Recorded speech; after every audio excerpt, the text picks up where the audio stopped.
It's BVarsity Live, back on your computer screen. Zach Ewing and Trevor Horn with you, along with producer John Farron.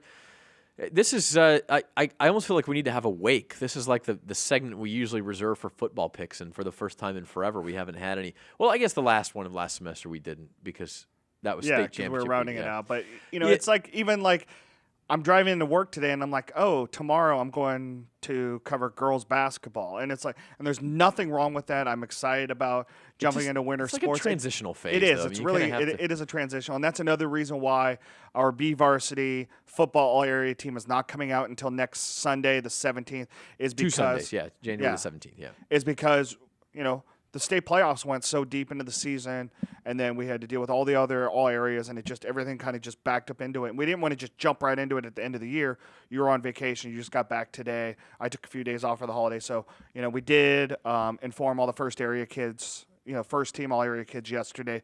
They'll be in for photos on Tuesday, and then we'll run it, Sunday the 17th. So we're going to give it the treatment it deserves.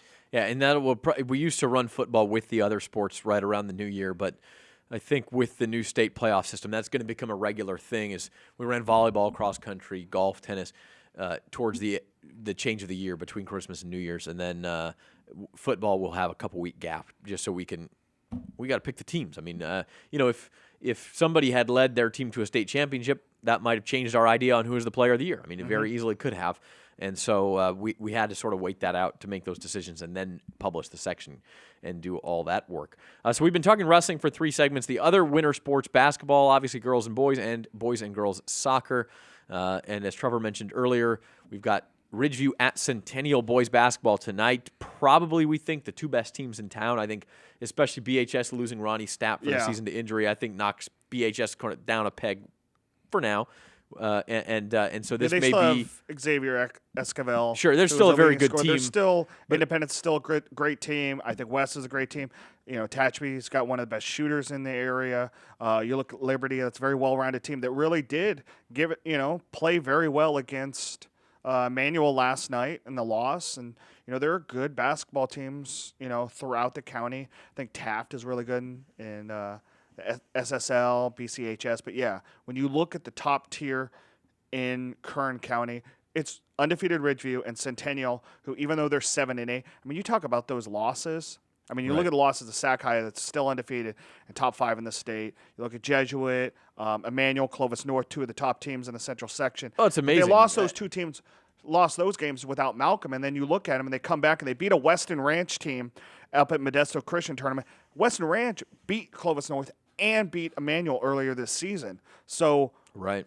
When I look at the rankings and I'm trying to do all that kind of stuff, it's really hard when you look at teams like that. And then Central's a very good team. But, yeah, when you look at it in Bakersfield, in Kern County, tonight's game, to me, is the game of the year because it is the top 2 teams playing. Yeah. And this is a game that was added onto the schedule late after the season started.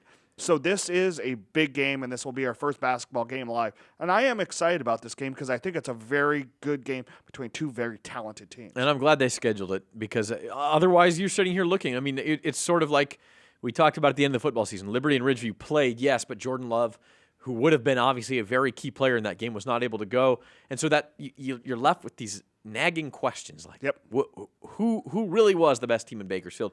And in basketball, we get to answer that question. Now, one game doesn't necessarily mean the team who wins is better, but it's all we've got. So we'll go with it. They're not in the same league. And both teams are completely healthy. And you look at the starting 5. You look at Centennial, Malcolm Johnson, Alec Check, Joe Melton, Isaiah Hill, Zach Doherty. Wow. And I think then you look at Ridgeview, Isaiah Martin, who plays with a lot of fury. Jordan Roberts, Justin McCall, both, high-end juniors on that team. Donnie Darden and Pardeep Dawn. You're talking about the 2 best starting 5s, maybe in the central section, and the top 3 or 4 starting 5s in the central section. So this is a very marquee game tonight. Absolutely. And I think, you mentioned the records. Ridgeview's 13-0? 13-0. And Centennial has a losing record. 7-8, yeah. Yeah.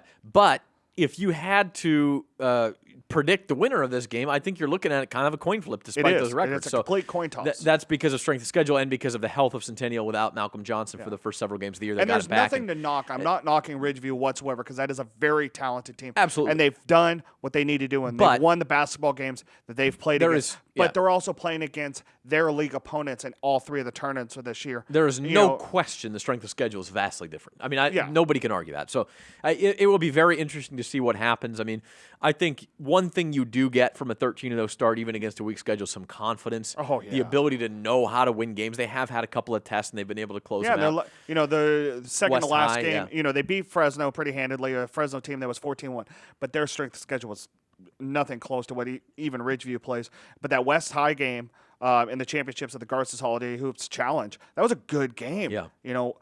Austin Contreras had 6 3-pointers for them. Terry Phelps was playing very good underneath. And Jalen Simpkins has kind of been their leader this year. There's a guy who's only, 6 foot, 6'1", but he's a big body guy, about 240. He played running back and linebacker for them. You look at that team, West is going to compete with Ridgeview in league.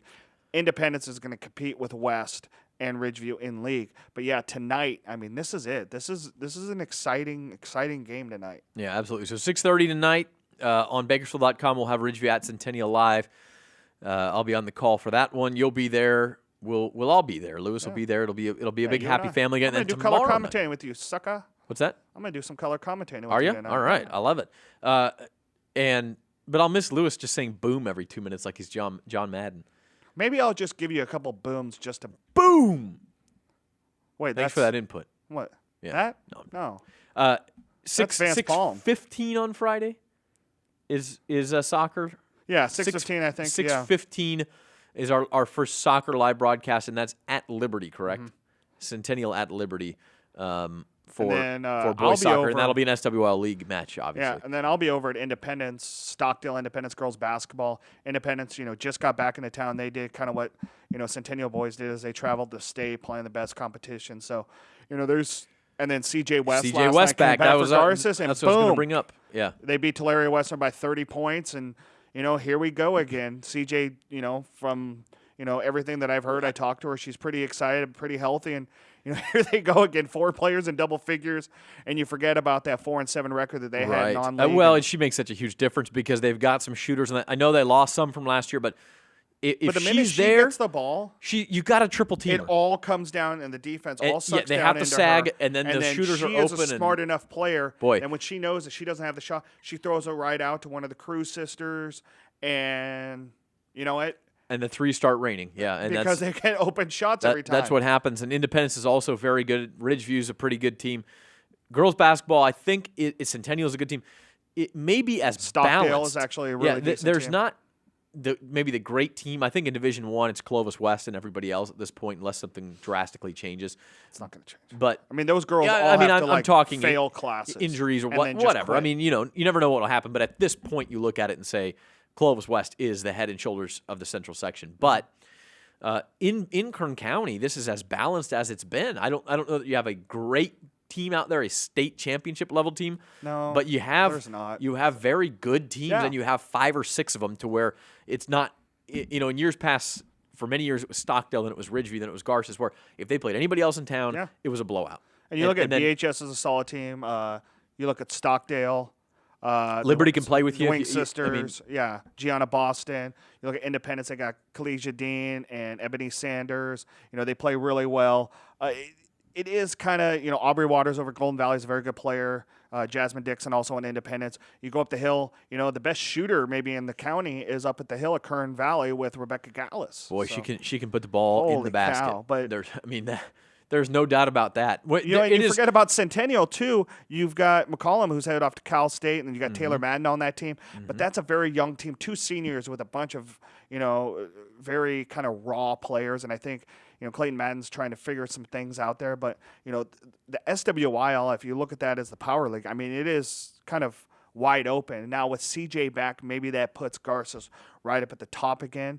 But it's really we'll see in the SWL. That'll be very interesting to see how they do against Centennial and Stockdale, BHS. I did kind of look at boys basketball and girls basketball and kind of, league play starts next week and kind of look at it. And the SWL and boys, I've got, I think, you got to go with Centennial number 1 for now. Unless one of the other teams, BHS and Liberty are kind of the 2-3. I think BHS I would have actually put up above Liberty with Ronnie there, but with him out with the ACL injury out for the year, kind of drops him down a little bit. And I think what I saw at Liberty last night is, you don't have anybody over 6'2" on that team, but man, they play some good defense and they're shooters and they're Share heady the ball. and they're Brandon Gonzalez, Anais Madrano, Samir Gill, Aaron Marcus. Man, that guy is about 5'7", but man, he is good. And Frontier is about 4. They got Kyle Sturm, who's a great inside post presence. Stockdale, Dave Purdy's still got a good team. He's got some great players. And I will tell you down one at the thing. bottom, but Jordan Slayton, man, he can put that's the ball a in the basketball hole too. player. Yeah, and Stockdale, I'll tell you what, Dave Purdy can coach some defense. So they don't have the scores they did the past couple of years, but they will be a factor in some of those games. They'll ruin somebody's league championship dream at some point, I bet. Let's talk soccer with our last couple of minutes here. Yeah. Start with the boys. I think the conversation starts with Liberty. They won the elite division of the Garcia's Holiday Soccer Festival. Who else on the boys' side should fans look out for this year? Centennial and Stockdale are still going to be really good. I think Archie Parks is kind of going, I don't know what to do with this BHS team, but I still think that they're a very competitive team. They've lost so much talent over the last couple of seasons. They had so much talent that's gone. Obviously, Ridgeview can score the ball very well. They're a very fast team. In the SEYL, you look at South. I mean, obviously, South may be the very best tean in town, if it's not Liberty. I mean, South Dennis High, Rivas, 2-time defending Escobar. They got a great goalkeeper. Girls' side, obviously, Frontier, I think, is Frontier. We should, real quick on the boys' side, I think Golden Valley is always good, too. Yeah, Golden Valley is, They have been the standard bearer for boys soccer in this town for 10 Golden years. Valley girls are really good this year. Highland girls are really good. Peyton Armio is a very good scorer for them. Frontier is up there. I think East High? East, obviously, I was going to get to that. Taft, Bethany Fitzsimmons has 47 goals in 16 games this year. That's incredible. That is She's unbelievable. 108 points. Yeah. She's averaging 7.2 points a game. I don't care who you are playing. We're not talking about basketball here. 7.2 points per game. 7 goals. And yes, the schedule has not been awesome. We get that. Right. But, I mean, you're not playing against air. 47 goals. Well, and I think athletically the best player in the city is Kristen Maricois over at Frontier. And Whose brother plays in the MLS, and Yep. she's going to San Jose State. Yeah, and then you look at that team, Erica Sierra is getting open looks with double teams on Chris, and she's taking advantage of that and scoring for Frontier. I think in SWIL it's as close as possible as it's ever going to get between Frontier and Stockdale and BHS. Centennial's right there. Which is crazy because when you introduce ties into the equation, there was I believe it was the first version of the SWL that was the quote unquote power league, and it came down to you had to start counting points like you do in the World Cup play or in Champions League play or something. Okay, they get 1 point for a tie, they get 3 points for a win. Now and the last Frontier ended up winning the league over BHS, but it was like, okay, if they tie and they win and they tie, then this happens. There were all these scenarios because once you introduce ties and you have a balanced league, my goodness, it's a lot of fun, but it's confusing. Well, you know what's really interesting about this year too is we already saw it this week on Tuesday. Games are getting canceled because of weather.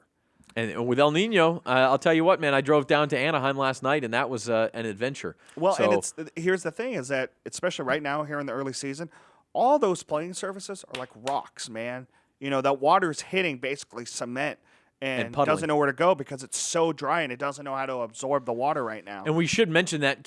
Follow us on Twitter at BVarsity Live because that broadcast tomorrow, 6:15 Centennial and Liberty. It is supposed to rain tomorrow, so they will play soccer in the rain, but they can't play it if the field's a giant puddle. So there's a possibility. And Centennial already canceled a game earlier this week against Highland in boys soccer because it couldn't play. Yeah. It was just too. The field was too muddy and too puddly, and so there is a possibility that will get postponed. And if that's the case, we'll let you know on our Twitter handle at BVarsity Live. But we're fairly certain there is no leaky roof at the Centennial Gym, so we will be having basketball tonight at 6:30.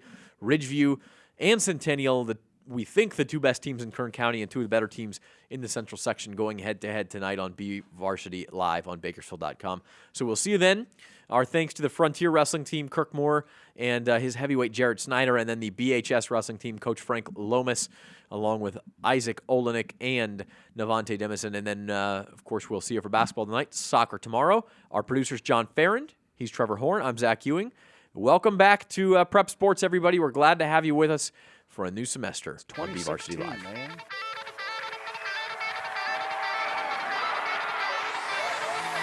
looking deep down the left side. Mendeville into the end zone. Touchdown!